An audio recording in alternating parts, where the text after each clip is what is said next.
유명해진 지 얼마 되지 않은 길거리 음식 블로거 첩이는 자신이 도와줬던 사람에게 라이브 스트리밍 중에 미친 듯이 공격당했습니다. 그가 비명 지르고 필사적으로 애원했지만 공격자는 결코 물러서지 않았습니다. 증오의 불길이 범인의 이성을 흐리게 한 것처럼 보입니다. 사건은 너무 빠르게 일어나서 시청자들은 충격을 받았고 그 끔찍한 영상을 반복해서 보았습니다. 이 핫블로거의 인생이 이렇게 빨리 끝날 줄은 전혀 예상하지 못했습니다. 당신은 네팔에서 라이브 스트리밍을 하던 중 적에게 암살당한 중국 음식 리뷰어의 사건을 지켜보고 있습니다. 이는 실제 사건이며 이 이야기가 여러분에게 인상 깊었다면 주저하지 말고 저희에게 격려의 의미로 좋아요를 눌러주세요. 그리고 만약 이것이 우리가 처음 만나는 경우라면 채널을 구독하고 알림벨을 켜서 가장 전설적인 사건들을 업데이트 받으세요. 이 사건은 2022년 12월 4일 네팔 카트만두의 번화한 거리에서 발생했습니다. 팔로워가 500만 명이 넘는 블로거 첩이가 라이브 방송을 진행 중이었습니다. 그는 여자친구인 마와 그녀의 남동생과 함께 네팔에서 이틀째를 보내고 있었습니다. 또한 함께 있던 두 제자 심버와 타미도 각각 수백만 명의 팔로워를 보유하고 있었습니다. 세 사람은 즐겁게 돌아다니고 있었고 첩이의 여자친구와 그녀의 남동생은 물건을 사러 가게에 갔다. 첩이와 그의 두 학생은 전형적인 카트만두 요구르트를 맛보기로 결정했습니다. 모두가 웃고 농담하며 팬들의 댓글에 답하고 있었는데 갑자기 군중 속에서 칼을 든 사람이 튀어나와 미친 듯이 첩이를 공격했습니다. 눈 깜짝할 사이에 추비가 쓰러지고 피가 거리 곳곳에 퍼졌습니다. 공격자는 거기서 멈추지 않고 탈출을 시도하는 심바와 탐와이를 쫓아갔다. 심바도 배를 공격받았고 탐와이는 이 미친놈의 추격을 피해 골목으로 뛰어들었다. 공격자는 그를 계속 쫓지 않고 첩이에게 더 가까이 다가갔습니다. 이때 첩이의 몸은 피로 뒤덮여 현지인들의 관심을 끌었다. 첩이는 아무 말도 하지 못하고 배에 난 상처를 가리키며 도움을 청하는 듯 움직였다. 하지만 공격자는 여전히 칼을 쥐고 서 있었기 때문에 누구도 감히 가까이 다가오지 못했습니다. 결국 사람들은 가해자를 체포해 경찰서로 데려갔습니다.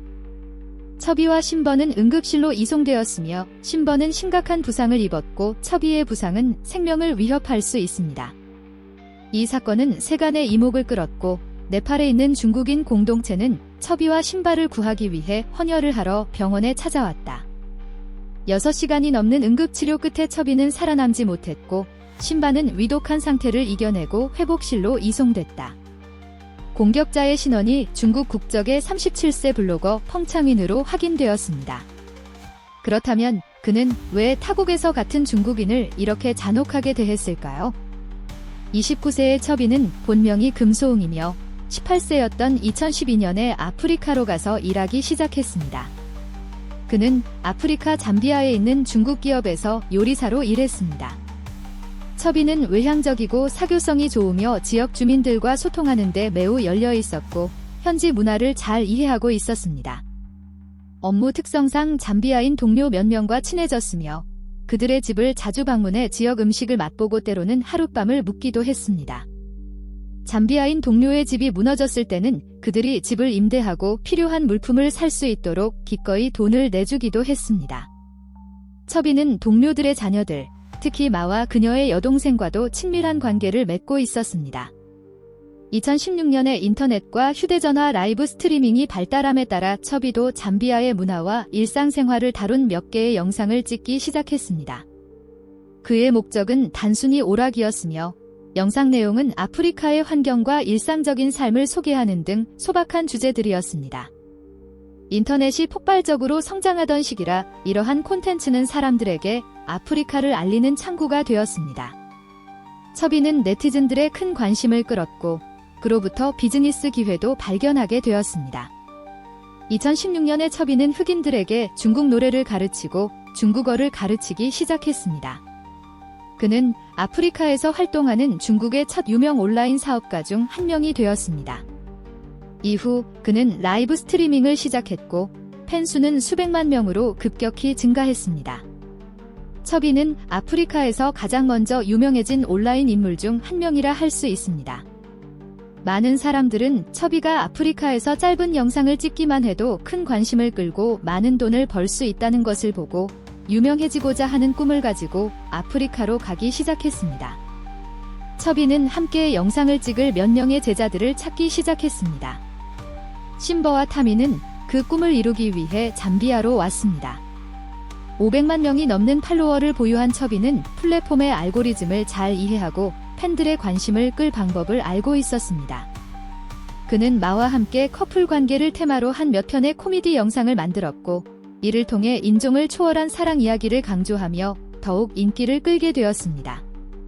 2017년에 첩이는 여자친구로서 마를 중국으로 데려갔습니다.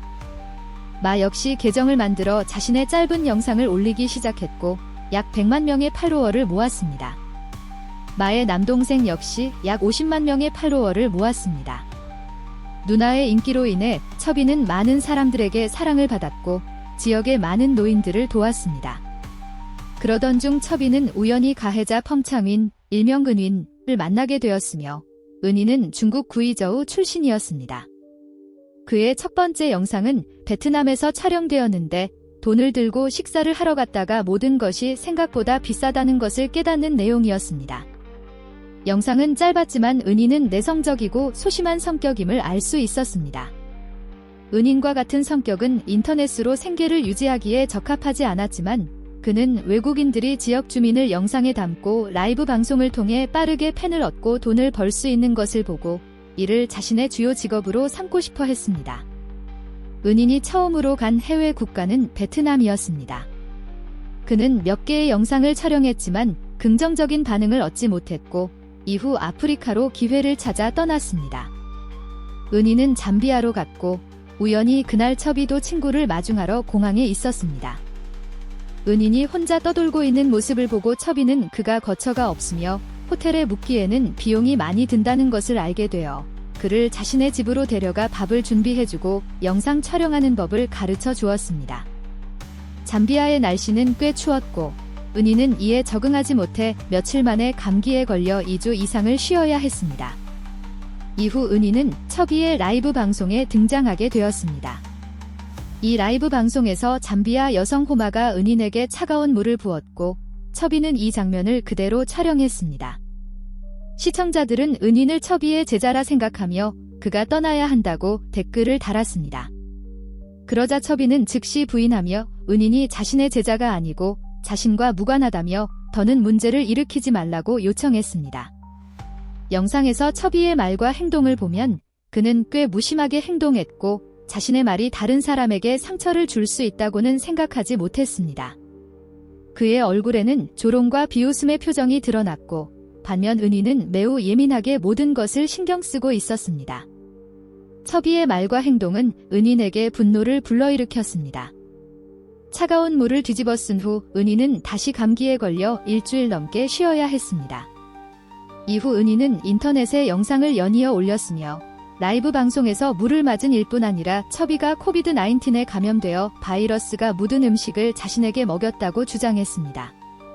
더욱이 은인은 첩이에게 전화기를 사달라고 9,099위안 약 $100 이상을 송금했다고 폭로했습니다. 첩이가 돈을 받은 후에도 은인은 약속했던 전화기를 받지 못했습니다. 은인이 처음 아프리카에 도착했을 때 첩이는 은인의 구형 전화기로는 라이브 방송이 불가능하다고 말하며 더 좋은 전화기가 필요하다고 했습니다. 첩이는 중국에서 곧 타미가 오니 그를 통해 전화기를 사오게 하자고 제안했습니다. 당시 은인은 타미와 연락이 닿지 않아 첩이에게 돈을 보내 대신 사달라고 부탁했습니다. 은인은 송금 완료 화면을 저장해 두었지만 오랜 시간이 지나도 전화기는 오지 않았고 첩이는 똑같은 전화기를 가지고 있었습니다. 은인은 아무 말 없이 이를 마음속에 담아두었습니다. 그때가 설날 무렵이었고 은인의 비자는 약 일주일 후 만료될 예정이었습니다. 첩이는 은인의 비자 연장을 도와주겠다고 약속했지만 결국 해결되지 않았습니다. 은인은 첩이가 자신을 함정에 빠뜨리려 했다고 생각했습니다. 이후 호마라는 여성은 은인에게 또다시 차가운 물을 부었고 은희는 추운 날씨와 코비드-19의 3차 유행으로 인해 감기약을 10통 이상 복용해야 했습니다. 은희는 전염병 때문에 자신의 인생이 아프리카에서 끝날 것이라고 생각했지만 다행히 안전하게 떠날 수 있었습니다. 은희는 만약 아프리카에서 병에 걸렸다면 자신을 모욕한 사람들을 함께 끌어내고 싶었을 것입니다. 이 시기에 은희는 첩이 그룹에게 심한 상처를 받았다고 느끼며 항상 위험한 상황에 처해 있다고 생각했습니다. 첩이에 대해 언급할 때마다 그는 이를 악물고 증오했습니다. 첩이가 코비드-19에 감염되어 자택에서 격리 중일 때 누군가 그를 위해 방으로 음식을 배달해 주었습니다. 같은 동네에 사는 다른 동포들은 은인이 굶을까 걱정하여 그의 방 앞에 음식을 두었습니다. 그럼에도 불구하고 은희는 그들의 친절에 감사하지 않고 이 음식이 첩이에게서 온 바이러스가 묻은 음식이라며 자신을 먹이려는 음모라고 의심했습니다. 두 사람 간의 감정은 점점 식어갔고 은희는 점차 첩이를 증오하게 되었습니다. 그 후 은희는 잠비아를 떠났지만 여전히 첩이에게 전화기를 사달라고 보낸 돈을 돌려달라는 영상을 자주 올렸습니다. 은희는 첩이와 같은 사람들과는 멀어져야 한다고 느꼈지만 잠비아 공항을 떠나기 전 첩이에게 메시지를 보내 한 번 명확하게 이야기하고 싶었습니다. 그러나 첩이는 응답하지 않고 그를 무시했습니다. 심지어 첩이의 제자인 타미는 위챗을 통해 은인에게 협박 메시지를 보냈습니다. 이는 은인이 첩이의 두 제자를 공격하기 위해 쫓아간 이유를 설명합니다. 은인은 잠비아를 떠나 파키스탄으로 갔고 그 후 얼마 지나지 않아 첩이도 비자가 만료되어 잠비아를 떠났습니다. 첩이는 태국, 말레이시아, 두바이와 같은 국가에서 라이브 방송을 시작했습니다. 은희는 첩이의 여정을 항상 지켜보며 그에게 교훈을 주겠다고 다짐했습니다. 2021년 말 첩이가 파키스탄에 도착했을 때 은희는 그를 방해하기 위해 더 많은 라이브 방송을 시도했지만 결과는 그리 좋지 않았습니다. 첩이는 은인이 자신을 찾고 있다는 것을 알고 있었지만 전혀 신경 쓰지 않았습니다. 첩이가 홍해행 비행기 티켓을 구입했다는 소식을 듣자 은희는 즉시 따라가겠다고 티켓을 샀지만 도착했을 때 첩이는 이미 떠난 뒤였습니다. 2022년 9월 은희는 네팔에 도착해 라이브 방송을 시작했지만 특별한 내용이 없어 수익을 올리지 못했습니다. 타미는 2022년 7월에 네팔에 도착했고 신번은 사건 발생 약 5일 전인 11월 30일에 도착했습니다. 네팔에 가장 마지막으로 도착한 것은 첩이로 그는 12월 1일 마와 그녀의 동생을 데리고 갔습니다. 네팔에 도착한 첩이는 2번의 연속 라이브 방송을 했습니다. 다음 날 그는 라이브 방송을 시작하며 동네 사람들과 산책하고 대화했습니다. 첩이가 공격받기 약 20분 전 라이브 방송의 팬들이 은인이 곧 그를 찾으러 온다는 소식을 전하며 도망가라고 조언했습니다. 첩이는 농담 삼아 자신이 은인을 찾기 위해 여기 왔다고 말하며 만약 그를 먼저 만나면 혼내주겠다고 했습니다. 은희는 그때도 첩이의 라이브 방송을 시청하며 그의 모든 발걸음을 주시하고 있었던 것으로 보입니다. 20분 후 첩이의 카메라가 흔들리기 시작했고 은인이 갑자기 왼쪽에서 나타나 미친 듯이 칼로 첩이를 공격했습니다. 라이브 방송을 통해 팬들은 첩이의 비명소리를 들었습니다. 함께 있던 신번은 중상을 입었고 타미는 그 틈을 타 골목으로 도망쳤습니다. 혼란이 가득한 상황에서 라이브 방송은 시청자들의 충격 속에 종료되었습니다. 첩이는 응급실로 이송되었지만 사망했고 신번은 위독하지만 생존할 가능성이 있었습니다. 공격 사건은 첩이가 라이브 방송을 진행하는 중에 발생했기 때문에 모든 장면이 기록되었습니다. 많은 사람들은 첩이의 비극적인 모습과 비명소리를 다시 보며 큰 충격을 받았고 이는 그가 이 세상에 남긴 마지막 기억이었습니다. 현재 첩이의 가족은 그의 시신을 중국으로 가져갔고 신번은 위험에서 벗어나 본국으로 돌아갔으며 마와 그녀의 동생도 다시 잠비아로 돌아갔습니다. 은희는 네팔법과 맞서 싸워야 할 것입니다. 첩이는 한때 은인을 도와주었지만 결코 그를 진지하게 여기지 않았습니다. 처음부터 끝까지 첩이는 무사태평하게 지냈고 다가오는 위험을 전혀 인식하지 못했습니다. 그렇다면 여러분은 이 불안정하고 예민한 성격의 범죄자와 첩이가 그를 대했던 방식이 어떻게 이 비극으로 이어졌다고 생각하시나요? 아래 댓글란에 의견을 남겨주세요. 그리고 잊지 말고 좋아요를 누르고 채널을 팔로우하며 알림을 켜서 흥미롭고 긴장감 넘치는 사건 업데이트를 받아보세요.